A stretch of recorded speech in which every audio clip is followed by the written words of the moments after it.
Hey guys, so this is going to be part 2 of the foam roller series, where I'm going to discuss specific techniques on how to foam roll, as well as what areas of the body that you should really focus on versus others.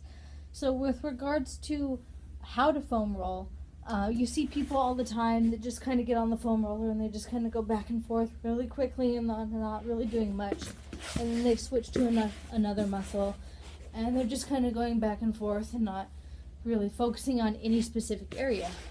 While that's not bad, it doesn't really focus on specific areas of interest where you might have some real tightness or a knot in the muscle or anywhere that you really want to focus on. So the way I recommend it, and the way Martin Rooney recommends it, where I learned from, is to really kind of focus on specific areas. So say I have a knot somewhere in my calf muscle, it's feeling tight, and I really want to focus on that. So what I'll do is I'll get on the foam roller, and then I will focus on just one leg at a time. So I'll put the other leg on top for added pressure. If that's too much, you can have your other leg back down on the foam roller, and you're just going to kind of roll along the calf until you find that specific area that's tight. And you just want to sit on it, and you want to relax the muscle. You don't want to be tense. You just want to relax the muscle into it. You can even sit down if you need to, if that's too much pressure to have your butt up. And you just want to sit there and have like 5 to 10 deep breaths. And then once you've done that, you'll kind of want to just move on to the next spot and repeat. So that's going to be how you really want to foam roll, to target specific areas. Now the quick foam rolling isn't bad. It increases blood flow and can help the muscles relax and get ready as well. But we really want to get you to focus on those specific areas that you're having the most pain or discomfort in. Now with regards to specific parts of the body that you want to focus on more than others, calves, I definitely recommend focusing on the most because they are a very active muscle. We're on our legs all the time. We're moving our feet up and down, and the calves are always doing something. Plus, we have a lot of mobility issues generally in our ankles, and so this is really going to help to stretch out the soleus muscle, which is the muscle that goes from your Achilles all the way up underneath your main calf muscles that you see.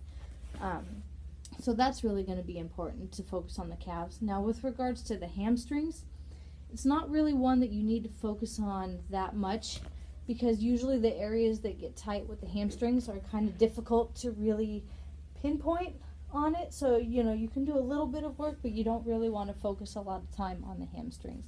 Same with the quads. The quads are a big muscle. Very few people have any major issues with the quads. Now, you can definitely foam roll them as well. You might find a tight spot, that's okay, but you don't want to spend a lot of time on the quads. Now, an area along with the calves that I recommend spending a lot of time on is going to be your IT band, your hip flexor area, which is going to be right here on your side and even a little bit more forward. And what you can do, same with the calves, actually I forgot to tell you, you can also rotate side to side on it. And then you want to go along, find that sweet spot, and just kind of sit there and really relax into the foam roller and let the foam roller do its job. Spend a little time, and then go to the next spot and do the same thing. Now, when you're getting all the way down your IT band, which is going to be all the way down here and back, you want to be a little careful because there's not a lot of tissue under there, and there's a lot of nerves, so you don't want to create any unnecessary nerve pain. So really just be careful with that. If you feel any pain, go ahead and just stop. Other than the pain that you should be feeling with the foam roller. Now another area that's really good to work out is going to be the lower back, because we get a lot of tension in our lower back. So you just want to kind of rest. You can do one side, focus on that, find a little area that's sore, and then you can switch to the other side. And then the last area that I'm going to discuss real quick is going to be the thoracic spine. That's going to be the really big back muscles. So you want to focus on that. Now what a lot of people think that they need to do is they need to really extend their back on the foam roller.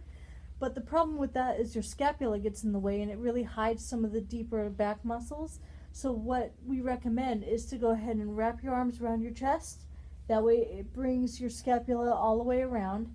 That way you're more likely to get some of those deeper back muscles, and you can kind of just sit there and really work on those and find the sweet spot, and again just stay there and breathe a little bit and then go on to the next spot. Now something you can also do with regards to mobility and the thoracic spine is you can have your hands straight up like this, and then you can rotate on the foam roller. And that's going to help with overall mobility as well. So there's a few tips. We're always welcome to answer any questions in person as well, but there's a few tips for you to get started. And I really hope that you're successful with your foam rolling so you can have a more successful workout. Thanks.